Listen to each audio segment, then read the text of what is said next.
Pistoia, Italy. Caterina Pondi grew up immersed in the life of a left-wing town in the Tuscan hills that prides itself on its devotion to helping those in need.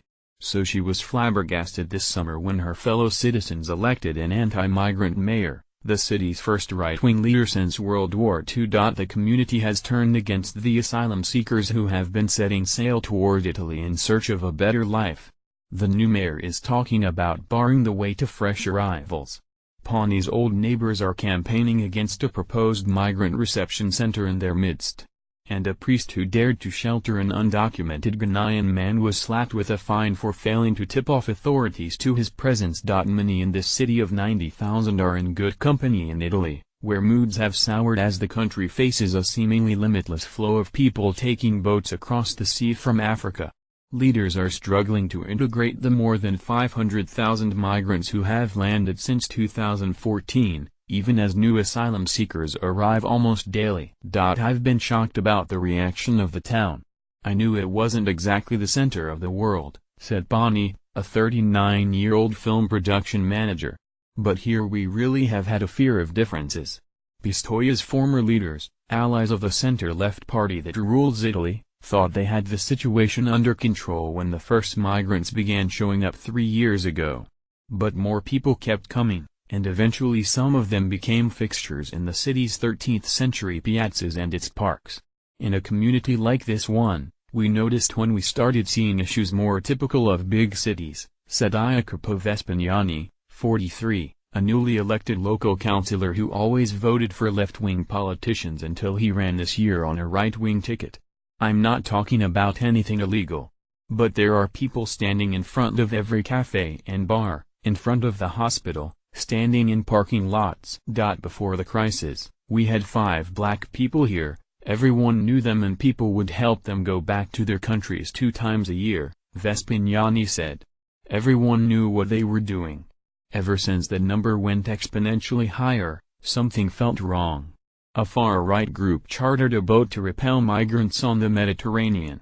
Then part of its crew filed for asylum.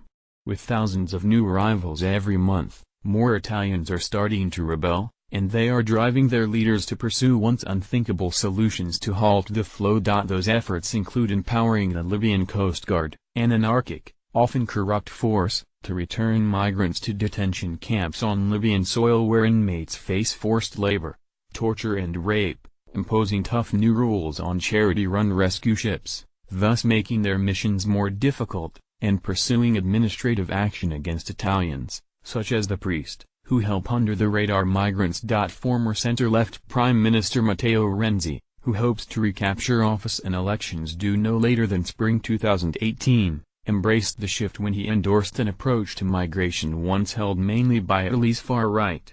He caused a stir when he proclaimed last month that Italy should help potential migrants in their home nations, echoing language used by advocates of extreme anti-migrant policies. Renzi's move came after June's local elections, which were a hammer blow to his allies across Italy.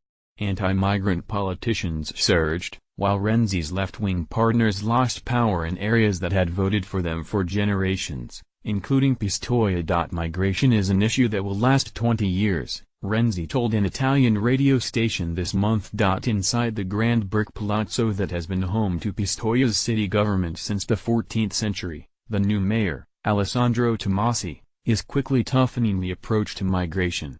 He cracked down on loitering in the Piazza della Resistenza, a sun-beaten park where some of the city's 188 official asylum seekers, many of them forbidden to take up work, pass the time.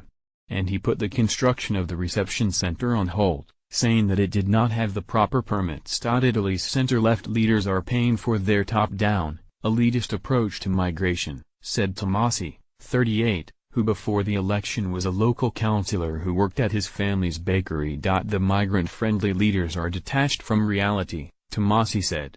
They don't know what the people actually think. Unlike the major 2015 spike in people traveling from Turkey into Greece, where most were Syrians and Iraqis, most of Italy's arrivals come from sub-Saharan Africa, and not all of them are fleeing war.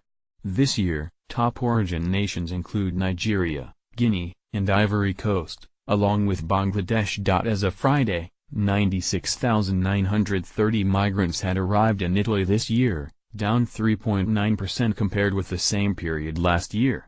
Far fewer have moved elsewhere in Europe, a result of Italy's bureaucratic failures to process applications and